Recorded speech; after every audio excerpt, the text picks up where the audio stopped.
Welcome to the Winners Win podcast, the podcast that highlights awesome people in Kansas City and their secrets to success. I'm your host, Jaime Simpson. I'm the Chief Operating Officer of NetStandard right here in Kansas City. At NetStandard, we manage technology so that our clients can... Today, my guest is Eileen Weir. Eileen is best known for her terms as Mayor of Independence and her years of civic service, but many don't know that she also has a full career as an entrepreneur and a consultant. Eileen is best known for her terms as Mayor of Independence and her years of civic service, but she also runs her own business, Impress KC.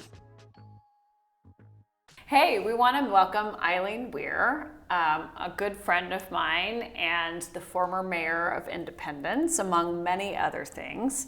Thank you for joining us today. Yeah, it's great to be here. Start by telling us a little bit about yourself and how you sort of came into your own here in Kansas City. Okay, well, let's see where to begin. I came to Kansas City in 1992. I worked for the Kansas City Chiefs in their public relations department, and it's a long and real fun story about how that happened to come about, because I did not grow up here. I grew up in upstate New York, and through a series of different circumstances came to Kansas City and worked in the PR department. And I really didn't think I was going to stay in Kansas City. I thought I would go back east where my family and all my friends were, but ended up meeting my husband and getting married, and now 30 years I've been here, which is unbelievable. So my husband grew up in Independence. As you know, our families, your family and his family, have known each other for generations, I think, probably, and I think so. Done things, together in Independence and the civic and business world. So when his grandparents passed away in '98, and then his grandmother in 2000, we bought their home in Independence, and after leaving the Chiefs, having 2 children. Starting my own consulting firm, I ended up running for city council in 2012 in our district. And as soon as I got onto the city council, I realized that everything that I thought was happening on the city council actually was happening, that Independence was just missing out on so many opportunities. I mean, that's really why I ran for city council, was I thought this is a city that just has so much to offer in terms of history, location, land, utilities, on and on, tons of opportunity. So almost immediately after I got elected to the city council, I decided that I was going to run for mayor, and that was in 2014. The terms are kind of staggered. So yeah, in 2014, I ran for mayor and won. When you took on the challenge of being what was really only the second female mayor in Independence history, and the first in 30 years, something like that, right? Yeah. What challenges did you face at the outset? Or what were the bigger ones? Obviously there were a lot, I'm sure, but. So I had read a book, and I can't remember the name of it now, about communities that are ready for change. And in that book it said, if a city elects a mayor who has lived in the city for less than 20 years, then that's a city that's ready for change. Interesting. Isn't that interesting? Yeah, and that is interesting. You know me. Jaime, you know me. All I read and care about is looking at stuff about cities and communities and, cultures in different cities. And I travel around and, look at nerdy things that nobody else cares about. That's why we're friends. When I go to cities. My dad, his career was in downtown redevelopment. So that's what I grew up with, is we would always go to cities. We never went to Disney World or the beach or, any of those places. We would go to New York and Washington, D.C. and Boston and, do urban, more urban kind of vacations. So I think the challenge was, you're not from here. I mean, that was mostly kind of the biggest challenge, even though I had won the election and I won by a significant margin. I think it was just people really being like, who is she? I mean, they knew my husband and my husband's family, and quite frankly, having that last name was a huge advantage to me in running for office. But they didn't really know me or what I was going to bring to the table. So that was a big challenge. And I said, the first 4 years, all I really want to do is have people in the region notice us. Like, recognize that we are here. We're the second largest city in Jackson County, fifth largest city in the state of Missouri, and nobody knew what independence was particularly, or what they did know wasn't good. Was negative, right? Sure, yeah. Being an Independence native, yes. I am familiar with some of those negative impressions. Or the only thing they know is that it was where Harry Truman was born, right? Or well, technically he wasn't born there, but where he lived, yes. right? So, like Harry Truman, the Pioneer Trails, and a whole bunch of other bad stuff you don't want. Bad stuff that you don't want to talk about. Things that will not be named. Right, exactly. And when other people name them, then I get angry. So, as you know. So I think that was the big challenge. It was just saying, here we are. And this is what we are, not just a community that has needs. We are a community that has assets and things that will enhance not only Eastern Jackson County, but really the metropolitan area. So I think one of the things that's challenging for people who aren't tied closely to someone who's in a government sort of management type position is understanding how to evaluate that, right? How do you evaluate what success looks like for a city administration or for something like that? Like, how did you set up a framework when you got there to say, okay, if we do these things, this is really going to be what we determine? Because obviously everybody wants to decide what success looks like for you, but how did you set your own goals for success within the city when you got there? Well, it was about relationships. Number one is utilizing the relationships that I'd already had through my previous career and personal relationships. And I mean, my career was as a publicist. So that's really how I approached the job of mayor, as I'm the publicist for the city. And how do publicists measure success? How many times are you get a positive story in the media? I mean, how do you do earned media? How many new development opportunities can you kind of help to pull together? So I was very focused on the public image and the economic development. And, those things are measurable. And when you are the city of Independence, nobody's flinging the door open and saying, hey, come on in, we invite you. You're beating it down, and we beat it down. Me, some members of the council, our city manager, our Economic Development Corporation, the Chamber of Commerce. I mean, we really, for a period of time, created a really great, strong alliance, and we just kept showing up and saying, we belong here. That's great. So what do you, looking back at your time in civic service, and I know, you're in a period of transition and you're doing some new things, and I want to talk about that. But when you look back on those 10 years, really, that you were serving, directly serving independents, obviously you'd done a lot of things before that, but what do you consider one of your bigger successes? I mean, what was one of the wins that you really look back on and go, okay, that was really meaningful, and that was something I feel really good about?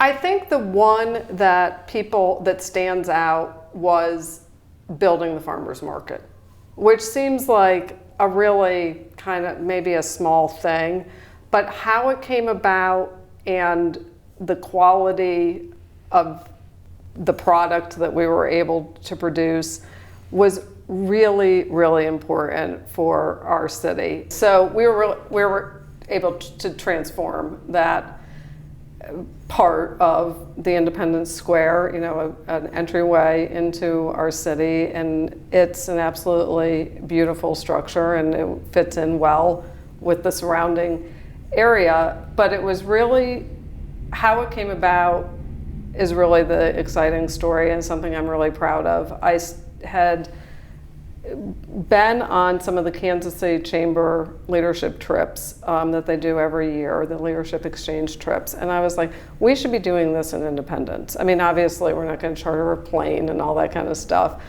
So we took our very first trip that we did, the Chamber, the EDC, and the city worked on it together, and we took a bus load of people and we went to Bentonville. And it was just absolute magic. I mean, everybody who was on that trip will never forget it. And we came back, we just, learned so many things from Bentonville. It was so inspiring. We recognized that they have a lot of the same things that we do. They have a downtown square, they have a world-class museum, they have a great trail system, but what really happened was people who were sort of always had been natural rivals on that trip came together, and on that bus ride home from Bentonville decided we were going to pick a project in Independence and we were going to get it done, and it was going to be this farmers market. So that's great. Yeah, it just is very symbolic to a lot of people. And the city put up some money. The Rotary Club made it their fundraising endeavor and raised $300,000 of private money to help make it happen. And it was just something that the whole community was focused on making a reality. So, and it's beautiful, and so that's a really proud moment, not only because something that we were able to deliver for the community, but really, how it came about. That's great. That's great. So talk to me a little bit about what you're doing now. So you're investing time in your own business that you've had for a while, but now you're sort of back to building it again. So tell me what you're working on. Well, the first thing that I want to do was nothing, right? And we had a killer summer, did we not? We did. Yes, we did. We just had more fun this summer than we've had in a long time. Some of us who have day jobs, really couldn't sleep in the way your collegiate lifestyle I did live allowed, like I was in college all summer. It was a good summer. It was really good. Yes. Yeah. It was my spring break summer, 4 months. That's right. So it was a blast. So before I was mayor, I had left the Chiefs and I started my own consulting company doing public relations. And it was very part-time because my kids were small and I didn't want to, do it full time. And then once I got elected mayor, there was just no way that I could keep up with doing, work for clients and being mayor. So I just put it on hold. So just in the last few months, I've relaunched it. It's called Impress KC, which was the name that I've had for years. And more focused really now on economic development, strategic communications. I mean, I'm always going to have an element of that in everything I do. But also, business development, fundraising. I love to fundraise. So, it's a matter when you've done something for a long time and now all of a sudden you're like, okay, now what am I going to do? It's a process of sorting and shifting and sifting and saying, what do I like doing? What am I good at? What gives me joy and energy? And I'm like, and I love my city, of course, and I love the Kansas City region. And I'm like, just because I'm not mayor doesn't mean I can't market my city and the area around my city. So that's what I'm pursuing, as I'm doing some nonprofit work. I'm doing some for-profit work. I will tell you the thing that is on my mind all the time is the Truman Sports Complex. I mean, that is the big thing that I am, I talk to a lot of people about it and trying to understand and learn about what is the Truman Sports Complex going to look like in 10 years, in 5 years, if the Royals leave, if the Chiefs leave, if the Chiefs stay, if all these things,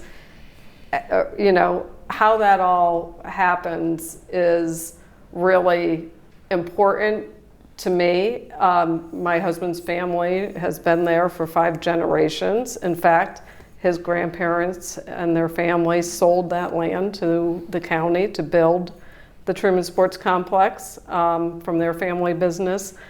And Blue Ridge Bank, the Blue Ridge Mall, my father-in-law's medical practice. I mean, we have our home where we live, my in-laws, all right. Of it is really right there in close proximity to the Truman Sports Complex. So it's really important to me from an economic standpoint about the impact that has on Independence, Eastern Kansas City, Raytown. But, on a personal level, it's very important to me. And again, I see it as an area that is rich in opportunity. And despite the fact that it's really not seeing significant sustainable development for the 50 years that the Chiefs and the Royals have been there, that doesn't mean that it can't. So I think about that a lot.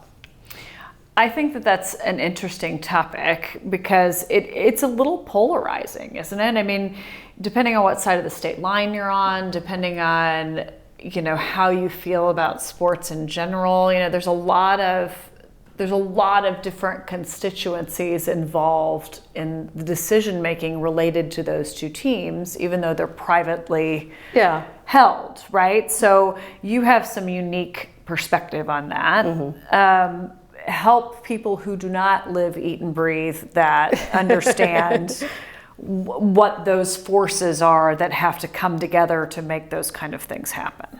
Well, I mean, the Truman Sports Complex was built in that location for a reason. I mean, it wasn't an accident that that's where the teams ended up being. And we all know that it was a very innovative concept to put 2 stadiums on the same property, and it was held up, for decades, and I mean forever, as one of the most innovative concepts for professional sports and all of professional sports. And the fact that they were dedicated stadiums. I mean, that a lot of stadiums built in that era and even afterwards were multi-use stadiums. So, I mean, we remember Chiefs games where they're playing on a baseball diamond. It's like they don't even change the turf. I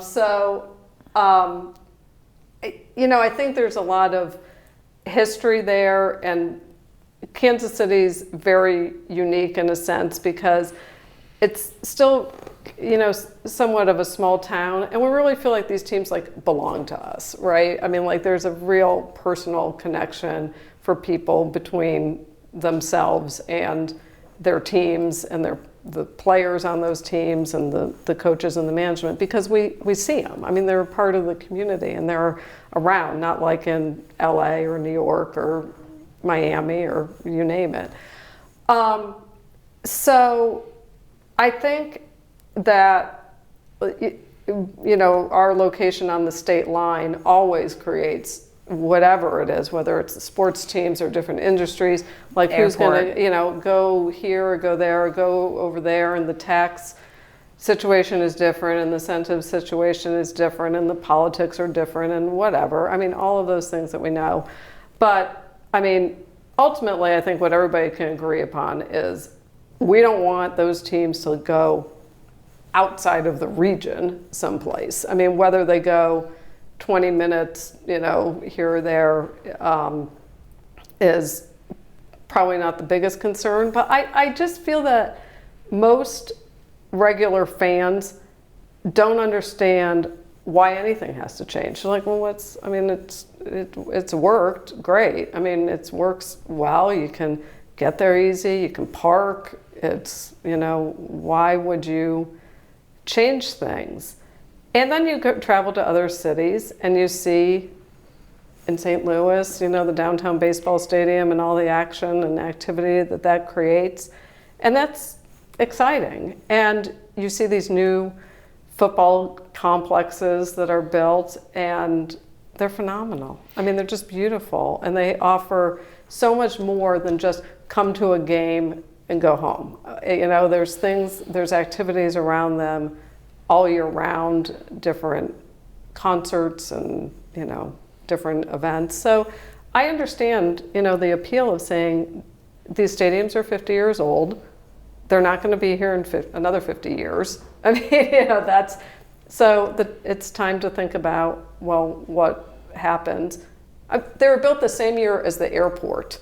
And, and the airport, we obviously can see it's happily being the condition of the airport. So, I think the time is appropriate for these, definitely these conversations to be happening. I mean, wonderful that we have local ownership of these teams and people who are invested in this community and who will make the right decisions, I'm sure. 6 minutes. I think the airport is a good corollary from a project perspective, right? It's used by the whole region. It had to, and it took so much to get everybody to agree. And there's a lot of people in Kansas City who felt like they didn't necessarily have a voice in that. So there's a lot. And I think you're right. Yeah. I think people are really invested in the teams in a different way than you are the airport, right? But everybody who said, the airport's fine, we don't need a new airport. I mean, no, it's not. Every time somebody tells me that, I always think, oh, so you don't fly very often. Well, it's fine for us because you get dropped off at the curb, you go in, you get on the plane, you leave, you come back, you get picked up, and you go home. If you're transferring here, laying over here, or you're bringing clients in, or you're trying to recruit talent to your company, or a professional football team, right? Or the NFL draft or the World Cup, which is bringing people from all over the globe. No, it's not fine. Okay, and frankly, it's not. Arrowhead and Kauffman Stadium, I mean, they did these beautiful renovations not very long ago, but behind the curtain, I think structurally, those stadiums are probably not fine. They look nice, and I love going to games there. But I think there's there's probably a structural and engineering reality too. As a true Jayhawk fan, yes, I hate to say this, but when I went to the K-State campus for a game a couple of weeks ago, I've always been one of those people that said, I don't know why we need a new stadium. Who cares? It's fine. No one cares. And you go to the K-State football stadium. I'm sure it's named after Snyder somehow, but I don't know the official name. it's gorgeous and it's highly Yes. functional, and it has all of these things. It has suites, it has a Yeah. bar, it has all these great things about it. And then it was like, until I saw it, I didn't realize how dated the Memorial Stadium is in Yes. Kansas. And I thought of the Chiefs Stadium too, honestly, as I thought, wow, I'm not sure about what this isn't a better facility than here. Yeah. It's not as big, and it's not, all of Yeah. those things. But like, it is interesting if you're not really familiar what the options are. I think sometimes we get so comfortable with what we have, Yeah. you don't know, right? Hey, I mean, I love it because I go to the Royals game. I'm there in 5 minutes, and it's great, and I am happy. Yeah. But I like saying, like earlier this fall, my son John and I, we went to a Royals game.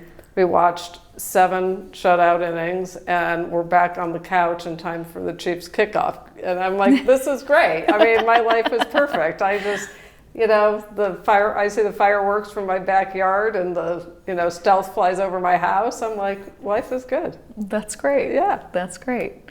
Well, to wrap things up, Yes. tell me what you have planned coming up in 2023.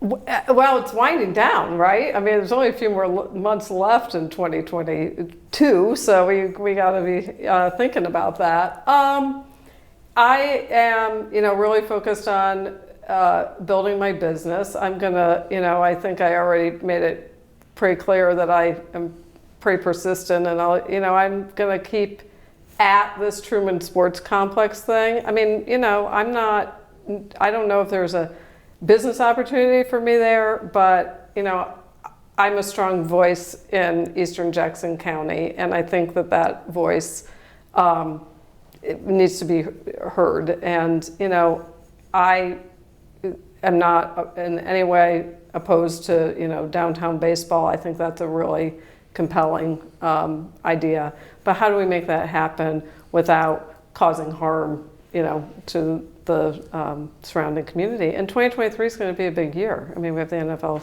draft coming. Preparations obviously are starting for the World Cup. We have a lot going on in Independence, development-wise, a lot going on in the region, the airport. So it's an exciting time. It is.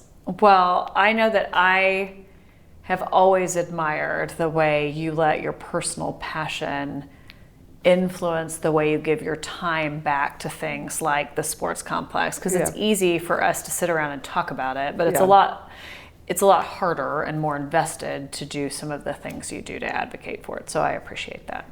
Yeah, I mean, I just say, well, let me call them and see what they say. It's like, That's great. call. Anybody have Roger Goodell's number? Let's call him. Yeah, I bet he would. I bet he's anxious to hear from you. Yeah, I'm sure he is. Right. Yeah. Well, Yeah. thank you Yeah, for thank you. joining me Yeah, it was today. I fun. appreciate it.